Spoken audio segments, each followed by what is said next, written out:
맥추감사주일로 지키면서 우리 하나님께 예배를 드리고 있습니다. 그런데 오늘 읽은 말씀은 맥추감사 주일과 직접적인 연관이 없는 것처럼 보이는 말씀을 읽었습니다. 오늘 읽은 이 본문 말씀은 죄밖에 없는 우리를 구원하시는 하나님의 은혜의 방식을 알리는 성경의 심장과도 같은 말씀입니다.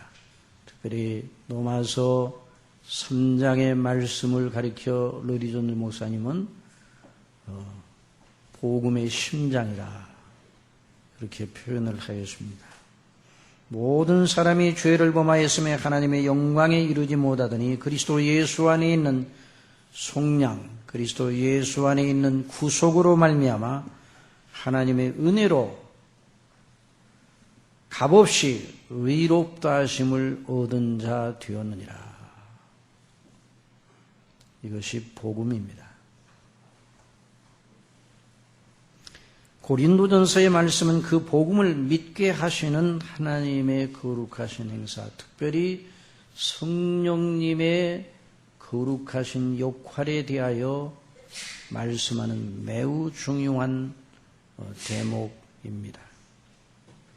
기록된 바 하나님이 자기를 사랑하는 자들을 위하여 예비하신 모든 것은 눈으로 보지 못하고 귀로도 듣지 못하고 사람의 마음으로도 생각지 못하였다 함과 같으니라. 오직 하나님이 성령으로 이것을 우리에게 보이셨으니 성령은 곧 모든 것 하나님의 깊은 것이라도 통달하시느니라. 우리가 세상의 영을 받지 아니하고 오직 하나님께로 온 영을 받았으니 참 놀라운 말씀입니다. 하나님께로부터 온 영, 하나님이신 성령님을 우리가 받았다 그랬어요. 왜 그러면 하나님께서 그리 하시는가? 이는 우리로 하여금 하나님께서 우리에게 은혜로 주신 것들, 그리스도 예수님 안에서 은혜로 주신 것들을 알게 하려 하심이라.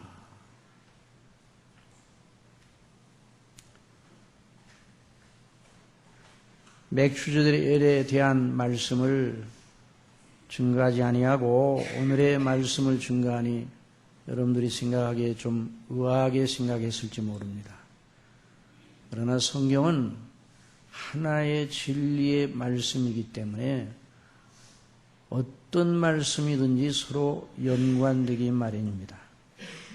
특별히 맥추절의 의미, 맥추절의 신령한 의미는 성령님의 역사로 말미암아 영혼이 거듭나서 회심하여 예수 그리스도를 믿음으로 말미암아 구원에 이르게 하시는 이런 놀라운 일을 미리 예표한 그런 절기였습니다. 여러분, 성령께서 언제 강림하셨죠? 오순절에 강림하셨어요. 오순절이 바로 맥추절입니다.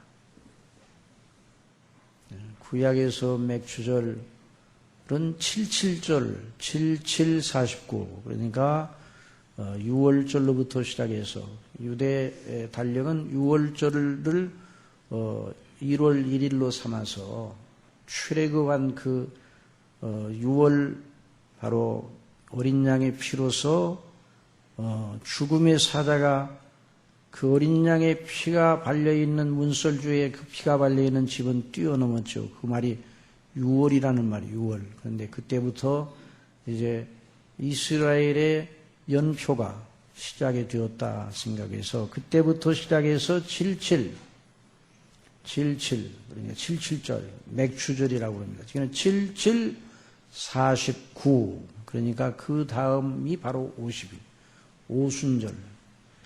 그래서 맥추절과 오순절은 하나의 절기로 이해하면 됩니다. 근데 신약에 와서 맥추절이라는 말은 없습니다. 오순절이라는 말만 있습니다. 자, 맥추절은 무슨 절기였는가? 맥추절을 지키라 이는 내가 수고하여 밭에 뿌린 것의 첫 열매를 거둠이니라. 그런데 언제부터 이 맥추절이 오순절로 바뀌어 부르게 되고 또 지켜졌는지에 대한 역사적인 정확한 사료는 없습니다. 다만 예수님 오시기까지의 그 말라기 선지 이후 예수님 오시기까지의 약 400여 년의 기간 동안에 그 기간을 신구약 시대 중간사라 그렇게 말하는데 그 기간 중에 중동에 흩어져 여러 지역에 흩어진 이스라엘 족속들이 맥추절을 지키려고 예루살렘에 모여 그 절기를 지켜오던 중에 아마 오순절로 바뀌지 않았는가 그렇게 추정할 뿐입니다. 그래서 여러 곳에서 이제 예루살렘에 모여서 그 맥추절을 바라보고 6월절부터 맥추절에 이르는 그 기간 동안에 많은 이 디아스포라 그러니까 여러 지역이 흩어진 이 디아스포라는 여러 지역이 흩어져 있는 유대인들을 말하는데 이 사람들이 모여서 하나님의 은혜를 기억하고 그리스도의 대망을 그리스도의 오실 것을 기다리면서 그러니까 이런 절기들을 통해서 자기들의 믿음과 소망을 다시 한번 확인하고 하나님의 예언의 말씀을 생각하면서 이스라엘의 위로를 기다리곤 했습니다. 그런 가운데 오순절이라는 말이 나왔을 것이다 이렇게 추정을 합니다마는 정확한 것은 아닙니다. 하여간에 사도행전 2장에 바로 오순절이라는 말이 나오죠. 그래서 오순절에 성령께서 예수님이 말씀하신 대로 강림하셨습니다. 여러분 구약의 모든 절기는 이스라엘의 지상생에 있어서 중요한 먹고 사는 문제와 연관되어 지키도록 했어요. 자, 맥추절, 곡식을 이제 심어서 열매가 처음 맺히는데, 그러니까 6월절은 애굽에서 어린 양의 피를 통해서 구속받은 일을 기념하고, 그리고 맥추절은 이렇게 농사를 지어서 처음 열매를 거두는 것을 기념하고, 또 수장절은 연종에 연말에 다 모든 추수를 마치고 이제 창고에 모아드리고 난 다음에 하나님의 은혜를 기억하면서 수장절 또는 초막절을 지키게 하셨죠. 이런 모든 절기들은 그 일상적인 삶, 일상적인 먹고 입고 하는 일상적인 삶과 연관되어서 지키게 한 것처럼 보입니다. 그래서 그 절기들은 사람들의 육체의 일과 연관되어 있는 것처럼 보이지만 여러분 구약이나 신약이나 모든 하나님의 규례, 하나님께서 백성들에게 명하신 모든 규례와 말씀, 법도 전체가 하나의 일에 집중되어 있습니다. 그것이 무엇인가? 하나님의 이름과 그 영광과 그 나라를 위하여 집중되어 있는데 하나님의 이름과 나라와 그 영광이 무엇을 통해서 드러나는가? 하나님의 사랑하시는 백성들의 구원을 통해서 드러났습니다. 그러니까 저와 여러분이 예수 그리스도를 믿어 구원받았다는 일은 정말 여러분 말씀드리지만 어마어마한 일입니다. 여러분이 예수 그리스도를 믿어 구원받았습니까? 하나님의 자녀입니까? 이 사실은 정말 놀라운 일이에요. 하나님의 이름과 하나님의 나라와 하나님의 영광이 걸려있는 정말 중요한 일이에요. 하나님의 큰 일이에요. 저와 여러분의 영광스러운 행복이기도 하고 하나님의 큰 일인 것이에요. 그래서 하나님의 구원을 등한히 여기는 사람이 피할 데가 없습니다.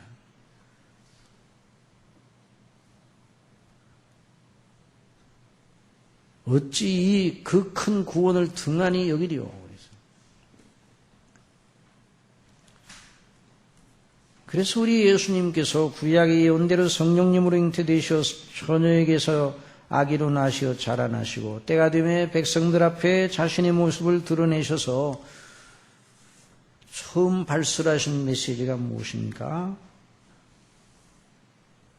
회개하라, 천국이 가까웠느니라.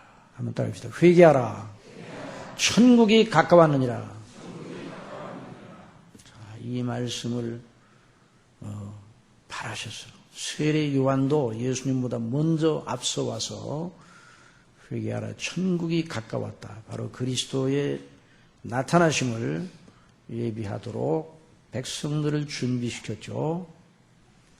그리고 우리 주 예수 그리스도께서 친히 천국의 임금이시고 주인이시죠. 그분이 오셔서 회개하라, 천국이 가까웠다. 그 하나님의 나라 천국은 하나님의 백성들의 구원을 가리키는 것입니다.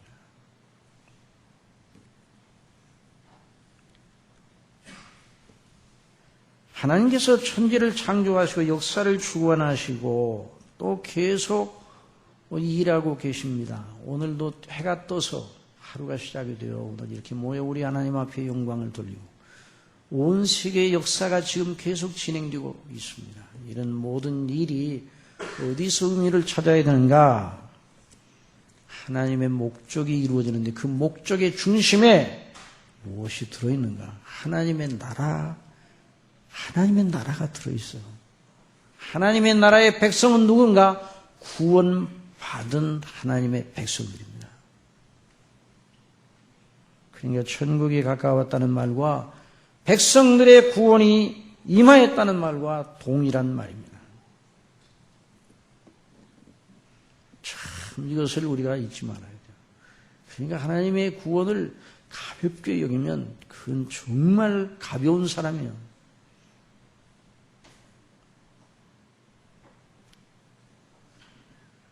사람이 이 땅에 살면서 저나 여러분이 이 땅에 살면 먹고 마시고 일하고 자고 또 일어나 일하고 또 먹고 마시고 자고 이러면서 날이 가고 달이 가고 해가 바뀝니다. 그렇게 하게 하신 분이 하나님이세요. 우리의 삶의 구조를 누가 그렇게 만드셨는가? 하나님이 만드셨어요. 그러니 어찌 그 일이 적다 하겠습니까? 대단히 중요한 일입니다. 그러나 먹다가 죽는다. 이것이 삶의 내용 전부라면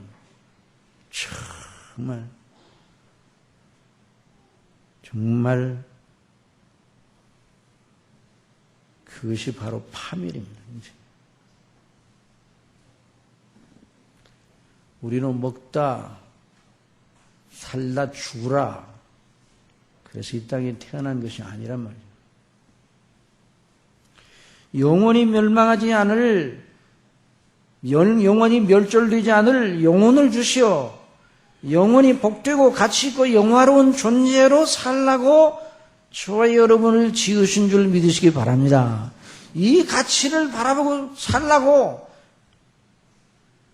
영원히 복되고 영화롭고 보배로운 그 가치가 어디에 있습니까? 창조주 하나님, 그 아들 예수 그리스도 안에 있습니다. 그 하나님의 목적에 있습니다. 이걸 잊어서는 안 돼요. 언제나 잊지 말아야 돼요. 그러니까 우리가 예수님을 믿고 하나님을 믿는 거 그냥 종교, 하나의 종교를 가지고 있다 이렇게 생각하면 안 돼요. 하나님께서 본래 사람을 지으시되 하나님 당신의 형상을 따라 지으신 목적이 어디에 있습니까? 하나님과 영원토록 교제하며 보배롭고 영화롭고 가치 있는 그것을 추구하면서 하나님 앞에 복락을 누리는 존재로 그렇게 하라고 지으신 것이에요. 그러나 인생들이 그 하나님의 크신 뜻을 배반하고 마귀의 꾀임에 빠져 반기를 들고 불순종하여 범죄하였습니다. 그리고 타락하고 부패하였습니다. 그래서 인생을 가장 고생하게 지으셨는데 지금 현재 인생들은 가장 피조물 가운데 가장 고생하게 먹고 가장 고생하게 옷 입고 가장 고생한 환경 속에 살면서 가장 누추한 일을 하고 있는 것이 바로 피조물, 중에 인생이죠. 모든 만물보다 힘이 부패한 것이 사람의 마음이라고 했어요.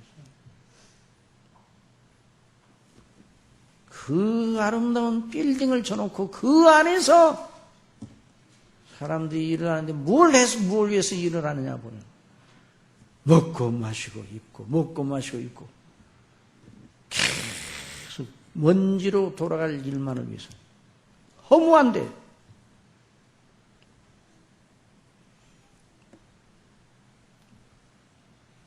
그러니까 이 세상판이 영원토록 존재할 의미가 없어요. 반드시 이 세상판은 언젠가는 다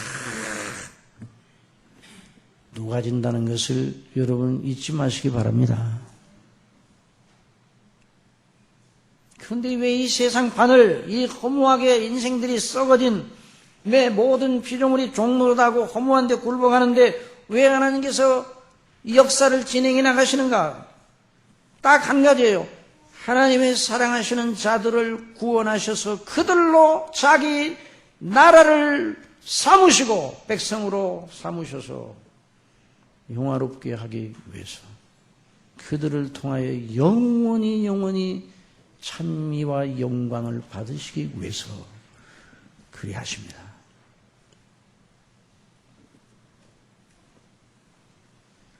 그걸 항상 잊지 말아요.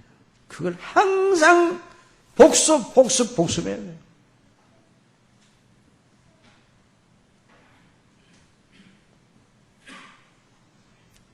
그러니 하나님의 구원의 은혜를 등지고 눈을 돌리면 어떤 종류의 삶을 산다 할지라도 먼지에 속한 일을 하고 있는 것입니다.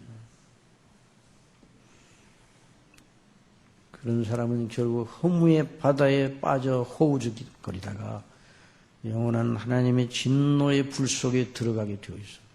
그것이 성경의 메시지입니다.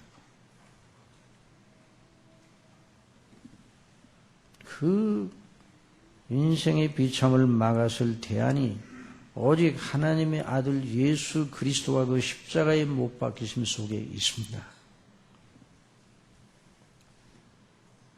여러분 생각해 보세요. 어찌 그걸 찾다 하겠어요? 하나님이신 하나님의 아들 예수님이 하나님이셔요. 본래 본질적으로 하나님이셔요. 하나님 아버지와 동등 되신 하나님이셔요. 그런데 그분이 사람이 되셨어요. 아기로 태어나셔서 이 땅에 사람의 몸을 입고 인성을 입고 자라나셨어요. 그리고 때가 되면 나타나셔 백성들 앞에 복음을 증거하셨어요. 당신 자신을 증거하셨어요. 아버지와 당신 자신을 증거하셨어요. 하나님을 믿으니 또 나를 믿으라. 그리고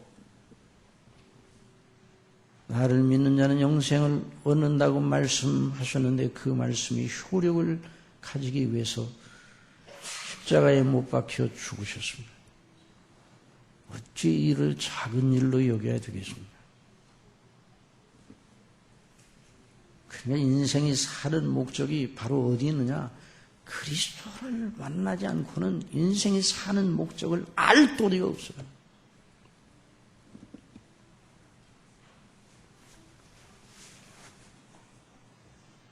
구약의 전도서 기자는 그것을 멀리서 바라보면서 이렇게 말했습니다. 전도서 기자는 솔로몬입니다. 그런데 먹고 즐거워하는 일에 누가 나보다 승하냐? 먹고 마시며 즐거워하는 일에 있어서 나보다 더한 사람이 있으면 어디 나와보라 그래?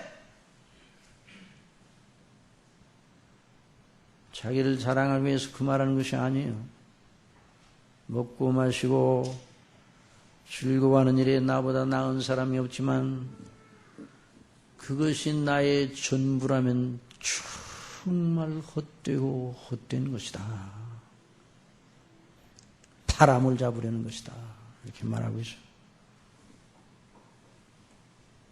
하나님이 그 기뻐하시는 자에게는 지혜와 지식과 희락을 주시나 죄인에게는 노고를 주시고 조로 모아 쌓게 하사 하나님을 기뻐하는 자에게 주게 하시나니 이것도 어때요? 바람을 잡으려는 것이로다. 솔로몬을 통해서 성령께서 뭐라고 말씀하셔요? 하나님이 사랑하시는 자에게 하나님을 아는 참 지혜를 주신다고 그랬어요. 참 지식을 주신다고 그랬어요. 이게 뭔가 그리스도를 믿는 참된 총명입니다.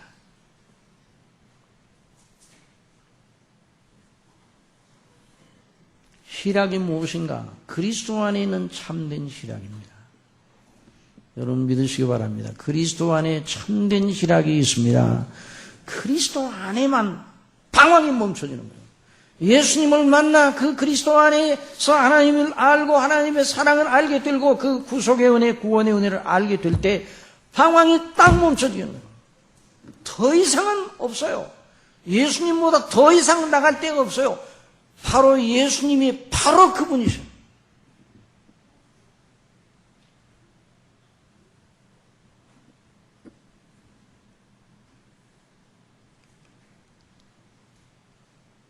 하나님이 기뻐하시는 자에게 그것을 주신다고 말씀하셨어요.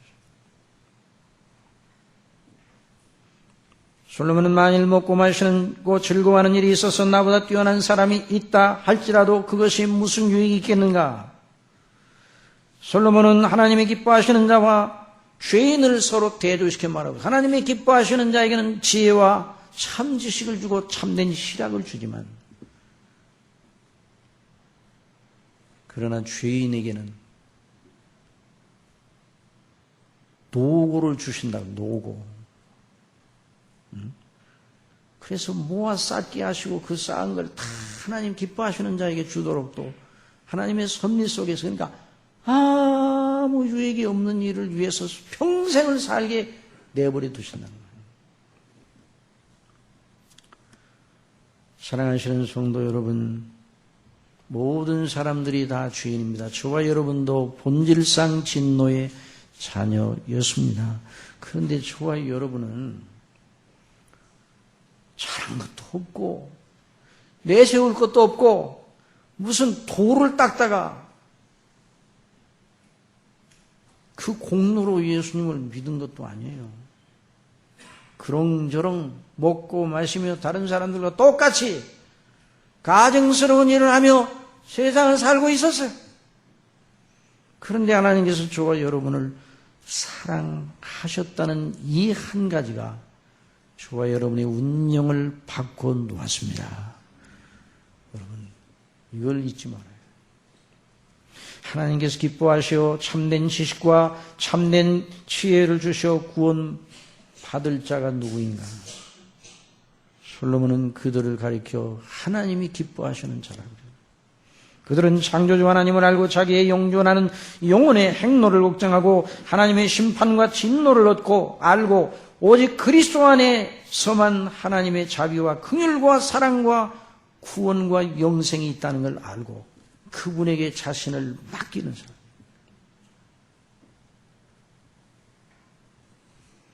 기록된 바 하나님이 자기를 사랑하는 자들을 위하여 예비하신 모든 건 눈으로 보지 못하고 귀로도 듣지 못하고 사람의 마음으로 생각지 못하였다 함과 같으니라.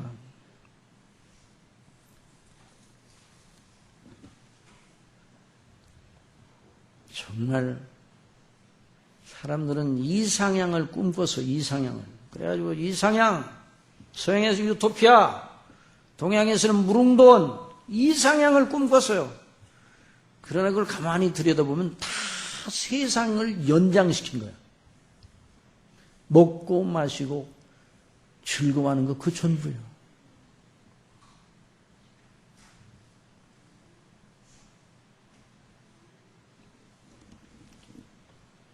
하나님께서 예비하신 것 바로 그리스도 안에서 저와 여러분을 구원하시려고 죄 가운데서 구원하시려고 아버지의 그 거룩하신 사랑으로 아들을 보내사 그 아들로 우리의 죄값을 대신 담당케 하시고 그 피로 우리를 씻으시고 그 의로 우리를 의롭다 하시고 여러분 이것이 바로 저와 여러분의 행복입니다. 이걸 누가 알게 하시는가? 누가 알게 하시는가? 성령님께서 알게 하십니다. 성령님 외에는 이 놀라운 지혜와 지식을 가질 자가 아무도 없는 것이죠.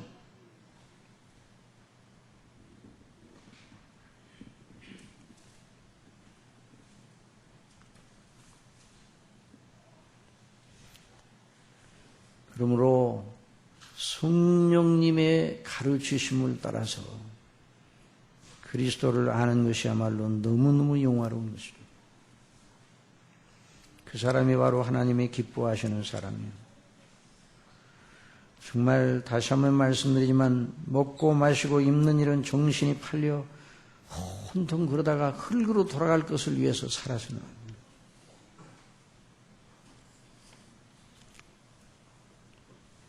자, 그러면 여러분 이와 같은 이 놀라운 은혜를 미리 맥주절을 통해서 예표하셨어요. 성령께서 오셔서 그리스도 안에서 행하신 일을 아버지의 그 놀라우신 구원의 은혜를 깨닫게 해주실 것을 6월절 지난 다음 6월절에 예수님이 십자가에 못 박혀 죽으셨잖아요. 맥추절에 하나님의 놀라우신, 오순절에 하나님의 놀라우신 성령님을 보내셔서 우리를 향하신 구원과 하나님의 나라의 영광을 깨닫게 해 주셨습니다. 그래서 사도 바울은 예수님 믿는 사람을 보고 성령의 처음 익은 열매를 얻은 우리라고 말하였습니다. 한번 따라해보세요. 성령의 처음 익은 열매.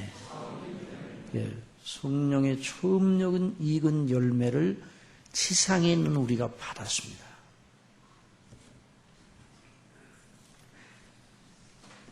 정말 저와 여러분을 거듭나게 하셔서 말씀으로 거듭나게 하셔서 그래서 베드로 사도는 너희가 거듭난 것이 썩어질 씨로 된 것이 아니요 썩지 아니할 씨로 된 것이니 하나님의 살아있고 항상 있는 말씀으로 되었느니라. 성령께서 거듭나게 하셔. 육으로 난 것은 육이요 성령으로 난 것은 영이니 내가 네게 거듭나야 하겠다는 말을 기이 여기지 말라. 한번 더 하시다. 물과 성령으로 나지 아니하면 하나님 나라에 들어갈 수 없느니라. 물과 성령으로 나지 아니하면 물은 씻는 것이에요. 씻는 거. 성령으로 성령께서 그리스도의 대속의 은혜 그리스도의 피로 성령께서 우리 심령 속에 그 피의 효력을 적용하셔서 거듭나야 하나님 나라에 들어갈 수가 있다고 했어요.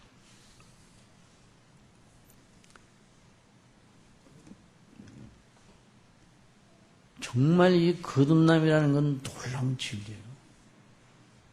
사람이 거듭나야 하나님의 세계를 볼 수가 있어요. 아무도 몰라요.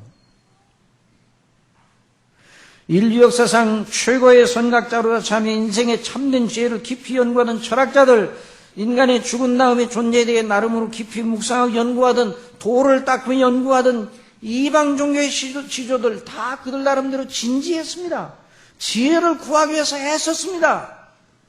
그러나 그들의 눈에 하나님이 보이질 않았어요.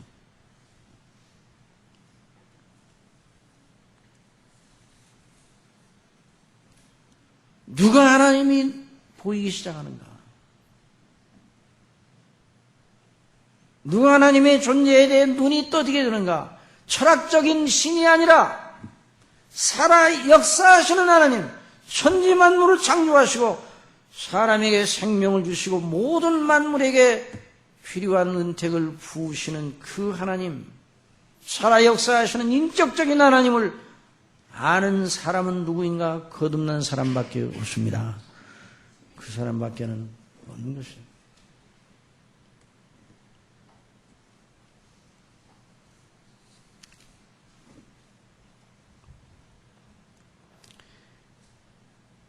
거듭나게 될 때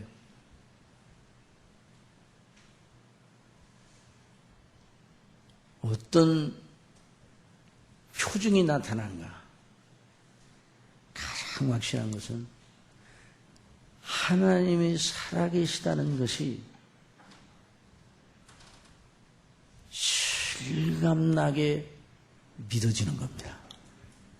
어떤 분이 어떻게 내가 거듭난 걸 알아요? 그래서 제가 그분에게 말했어요. 창세기 1장 1절이 정말로 믿어집니까?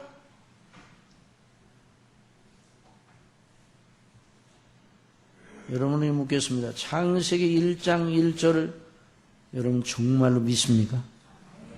한번 다 같이 시작. 태초에 하나님이 천지를 창조하시니 그것이 믿어집니까?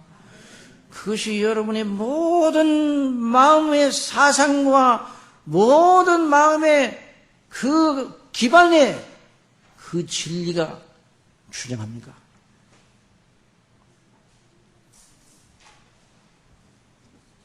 그걸 알아야 돼요. 영적으로 깨어나면 하나님이 살아계신 것이 정말 실감있게 리얼하게, 그래서 하나님의 살아계신 이 말씀인 성경이 나와는 관계없는 종교적인 서적이 아니라 나에게 지금 하시는 말씀으로 들려지기 시작합니다. 이런 역사가 여러분에게 있었습니까? 아직도 그런 눈을 뜨지 못한 분에게 그와 같은 놀라운 일이 일어나기를 바랍니다.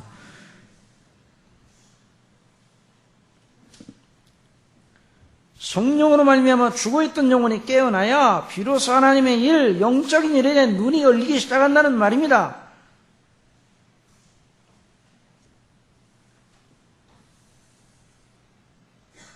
한가 신비로운 어떤 체험, 어떤 신비 체험, 그런 것이 아니에요. 성령께서 거듭나게 하시면, 죽은 영혼을 깨어나게 하시면 일회성으로 각성을 받는 게 아니에요. 일회성으로 나 그거 깨달았어, 그런 게 아니라 본질적인 죽었던 생명이 살아났어요. 죽지 않은, 다시는 죽지 아니하는 생명의 상태로 들어가기 때문에 것입니다.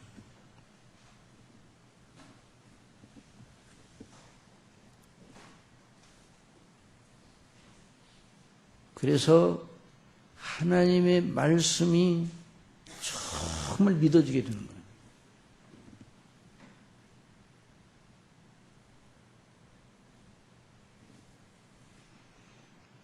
그리고 하나님의 말씀이 영원한 진리라는 것이 믿어지고 그 말씀이 그 사람의 내면에 세력을 갖게 되는 것입니다.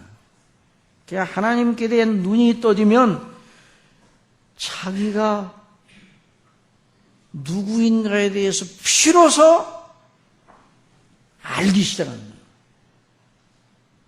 하나님이 누구신가를 알면 자기가 누구인 줄을 알게 돼요? 누구인 줄을 알게 돼요? 죄인이구나. 내가 죄인이구나 하는 걸 알게 돼요. 거듭나지 않은 사람도 자기가 죄인인 줄을 아는데 이 정도로 합니다. 내가 다 완전하지는 못하지. 요런 거 몇 가지 잘못한 건 있어. 그러나 내가 그렇게 나쁜 사람은 아니야. 그렇게 생각을 합니다. 거듭나지 않은 사람도 자기가 죄인이라는 걸 그런 차원에서 인정합니다. 그러나 거듭난 사람이 죄인이라고 인정하는 것은 전혀 다릅니다. 주여 제가 죄인이로소이다. 어느 것 한 가지도 하나님 앞에 선이라고 내세울 만한 것이 하나도 없습니다. 내가 하는 모든 것이 하나님 앞에 죄이군요. 아무것도 내놓을 것이 없습니다. 그래서 예수님께서 심령이 가난한 자는 복이 있나니 저희가 천국이 저희 것입니다. 말씀했어요. 심령으로 자기가 아무것도 아니라는 걸 진실로 아는 사람, 그 사람이 복이 있어요. 그 사람이 거듭난 사람이에요. 그 사람이 천국을 향하여 눈을 뜨는 사람이에요. 나는 아무런 의가 없어. 어떻게 하면 천국에 들어갈까? 가고는 싶으나 아무것도 없나이다. 그래서 그 사람은 우는 사람이 되는 거예요. 우는 사람. 거듭난 사람이 우는 것과 거듭나지 않은 사람이 우는 것은 차원이 달라요. 거듭난 사람이 이제부터 우는 건 이전과는 전혀 달라요. 이전에 우는 건 먹고 살고 그것 때문에 울고 그것 때문에 기분 나쁘고 그것 때문에 자존심 상하고 뭐 그래서 울고 뭐 그랬어요 이전에는. 그런데 거듭난 다음에 우는 것은 그것 때문에 우는 게 아니에요. 하나님과 나와의 관계, 하나님과 나와의 관계에서 내가 누구인가 생각하니 그 하나님이 영화로우신 분인데 나 같은 죄인이 어떻게 하나님 앞에 설까, 이것 때문에 고민하고 슬퍼하고 우는 것입니다.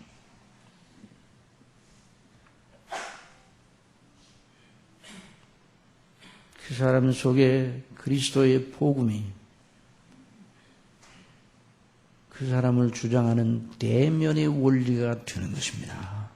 이런 놀라운 역사가 있기를 바랍니다. 이것이 성령님으로 말미암아 오는 것인데 이런 것이 다발적으로 일어나는 걸 부흥이라 그랬어요. 이것을 로이존 목사님이 그렇게 말해요. 부흥은 이런 놀라운 회심의 역사, 거듭남의 역사, 그래서 회개하고 예수 그리스도를 믿고 예수님을 믿음으로 구원받고 자기가 생명을 얻게 된 이 놀라운 사실로 인하여 기뻐하는 그런 놀라운 변화가 한두 사람 이렇게 가물에 콩나듯 나는 것이 아니라 다발적으로, 이 사람 저 사람이 다발적으로 중심교회도 일어나고 영광교회도 일어나고 양광교회도 일어나고 저 부산에 있는 교회도 일어나고 서로 연관이 없는데도 그런 놀라운 일이 일어날 때 이것이 성령님의 역사, 부흥이라 그렇게 말하였습니다.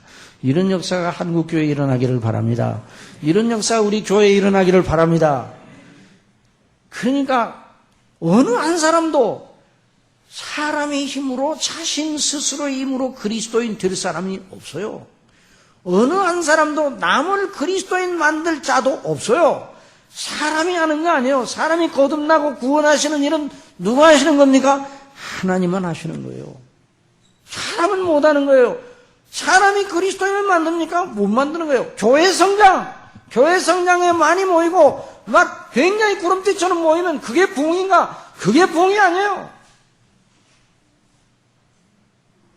몇 수천 명 모아놓고 와그르르 무너지는 분쟁이 붙어가지고 와그르르 무너져. 거기 가서 그리스도의 십자가의 보호를 외치면, 그렇죠, 우리는 죄인이죠. 예수님이 나를 위해 죽으셨죠. 내 자신의 연약과 허물만 바라봐야죠 생각하고 수구리에 마땅하는 거예요. 만약에 그 수천 명이 모인 그 교회가, 분쟁하는 교회가 있다면 가서 그걸 들이대면, 십자가의 돌을 들이대면 알았어요, 이렇게 해야 되는데, 아니 이런 판국의 십자가의 도가 무슨 의미가 있습니까? 아니, 교회에서 십자가의 도가 세력이 없다 보면 그 교회는 하나님과 어떤 관계에 있는 교회예요? 그러니까 교회 성장학적인 의미에 사람들이 많이 모이게 하는 그것이 그리스도인을 많이 만든 게 아니에요. 성령님의 놀라운 역사로 성령께서 거듭나게 하심으로 자기가 죄인인 줄 알고 그리스도 예수님이 바로 나를 위하여, 다른 사람이 아니라 나를 위하여 십자가에 못 박혀 죽으셨다. 그래서 그 때문에 울고 그 때문에 감사하고 그 때문에 기뻐하고, 그런 변화가 하나님으로부터 오는 것입니다. 이렇게 일어나야 이것이 진정한 의미의 성령의 처음 익은 열매예요. 자신의 힘으로, 자기의 교회에 출석한 경력으로, 교회에 헌신한 경력으로 내가 심판날에 그거 가지고 하나님 앞에 가겠다, 이런 발상에 왜 젖어 있는가? 자기 자신이 얼마나 큰 죄인인가를 몰랐기 때문에 내가 행하는 어떤 것도 그 자체로는 하나님 앞에 내놓을 것이 아니고, 오직 내가 하나님 앞에 내놓을 건 예수 그리스도 외에는 아무것도 자랑할 것이 없다. 사도 바울이 내가 너희 가운데 있을 때 그리스도와 예수 그리스도와 그의 십자가에 못 박히심 외에는 결코 아무것도 알지 아니하려고 작정했다는 말이 바로 그것입니다. 여러분, 하나님 앞에 설 때 어떤 의의를 제출하겠습니까? 교회 다니는 경력? 종교 생활하느라고 헌신한 여러 가지 모든 것? 그걸 치부책에 다 써가지고 가시겠습니까? 아니, 나는 아무것도 내놓을 것 없고 제가 하나님 아버지 앞에 내놓을 것은 나를 위하여 십자가에 못 박히신 예수 그리스도와 그 놀라우신 구속의 은혜 외에는 아무것도 내놓을 것이 없네요. 그 사람이 하나님의 나라의 상속자입니다. 여러분 믿습니까? 이걸 잊지 말아야 돼요. 영적인 눈이 열린 것이죠.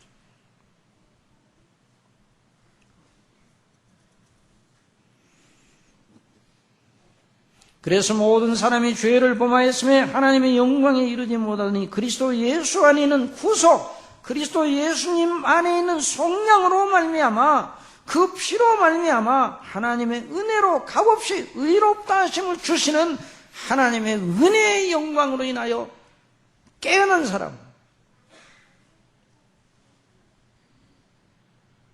이 사람이 바로 하나님의 자녀입니다.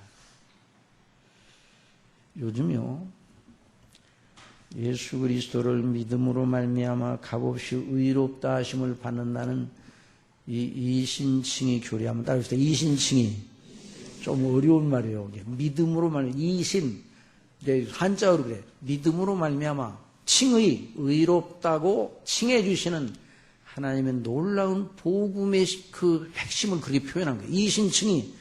이신칭의 교리를 가지고 장난하는 신학자들이 굉장히 많습니다. 큰일 났어요.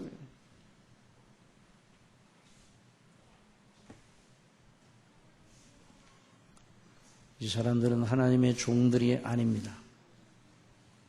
이신칭의의 교리에 손을 대는 사람이 있으면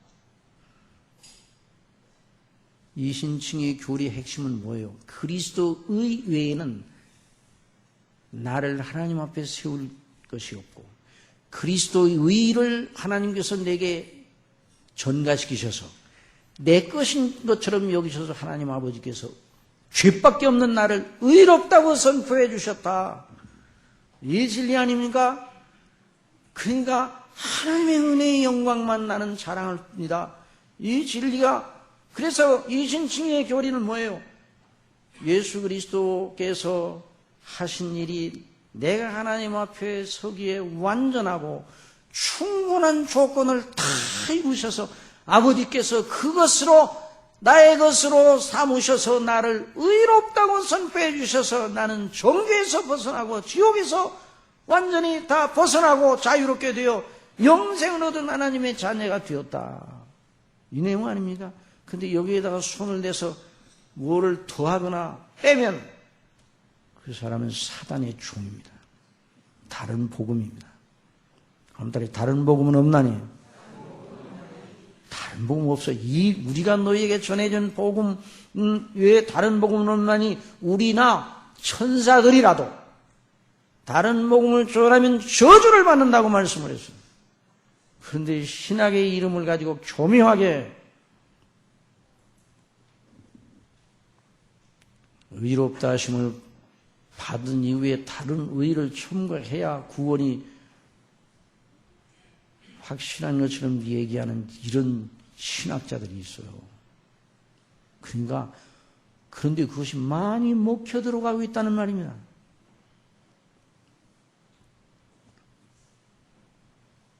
사람이 죄밖에 없는 자신이 아무 공로 없는데 대가 없이 하나님께서 그리스도의 것으로만 구원하신다는 이 놀라운 비밀을 깨닫고 이 비밀을 깨닫고 이것이 믿어지게 될 때 천지가 개벽되는 거죠. 그렇잖아요. 죄밖에 없는데 거듭나면요 자기가 죄밖에 없다는 걸 알게 돼요. 그런데 죄밖에 없는 저를 죄를 한 번도 진 적이 없는 사람으로 하나님이 여겨주신다는 그리스도를 힘입고 그리스도 때문에 그리스도 이것을 제 것으로 여기셔서 그걸 깨닫게 되고 알게 되었을 때 천지가 개벽됐어요. 이 놀라운 진리 때문에 이 놀라운 은혜 때문에 우리는 이제부터 하나님의 거룩하신 부르심에 합당한 의를 이루기 위해서, 이제부터 하나님이 기뻐하시는 거룩한 사람이 되기 위해서 나아가는 거죠. 한번 따라합시다. 의롭다 하심. 의롭다 하심은 한 번도 죄를 진 적이 없는 사람처럼 선고해 주셨다는 말이에요. 그러니까 너는 의인이 되었다 그 말이 아니에요. 요즘 또 그런 분들도 있어요. 예수님 믿는 사람은 의인입니까? 죄인입니까? 여러분 의인입니까? 죄인입니까? 이렇게 물으면 글쎄요, 예수님 믿기는 믿어도 죄인인데요. 그러니까 에이 그렇게 말하면 안 됩니다. 의인이라고 대답하세요. 의인이라고. 나는 예수님을 믿음으로 말미암아 의인이 되었다. 이렇게 얘기하지. 그 말은 틀립니다. 의롭다고 선포해 주신 것이지 의롭게 된 것이 아니에요. 성화는 의롭게 되기 위해, 하나님이 기뻐하시는 의의 사람이 되기 위해 우리 속에는 죄의 오염을 씻어내고 죄의 본성을 이기고 나아가는 그리스도의 영상을 본받아 나가는 반복적이고 줄기찬 투쟁의 그 일이 바로 성화입니다. 그러나 칭의는 의롭다고 선포해 주신 하나님의 법정적인 선포입니다. 이 놀라운 은혜를 깨닫게 될 때에 자유함을 얻는 거죠.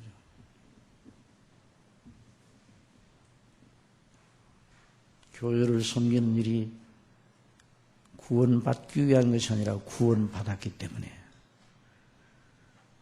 이 땅에서 삶을 살 때 범사에 무엇을 하든지 하나님께 감사하며 먹든지 마시든지 무엇을 하든지 하나님께 영광을 돌리는 것은 그래야 내가 구원받고 천국 들어가니까가 아니라 나는 천국의 백성이 되고 하나님의 자녀가 되고 하늘 시민권을 얻었기에 내가 행하는 모든 일을 통해서 나를 구원하시고 사랑하신 아버지와 우리 주 예수님의 이름을 위하여 살련다.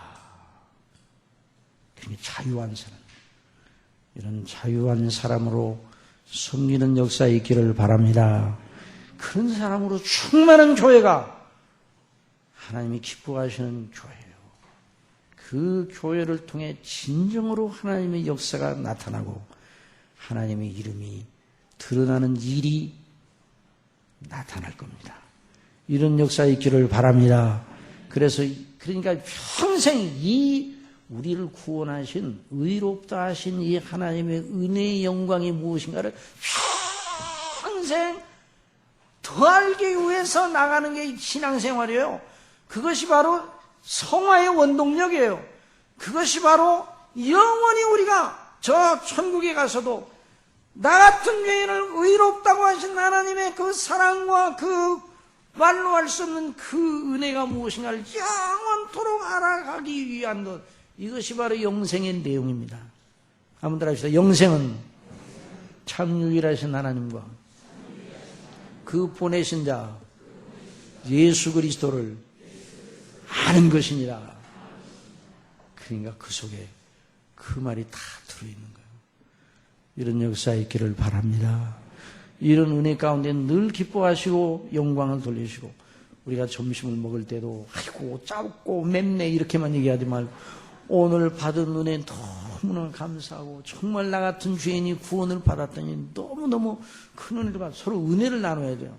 아이고 왜 이렇게 짭냐, 이건 왜 이렇게 맛있냐, 뭐 이런 것만 얘기하지 말고. 그래서 우리 식탁 교제가 그런 거룩한 교제가 되기를 바랍니다. 기도하겠습니다. 아버지 하나님 감사합니다.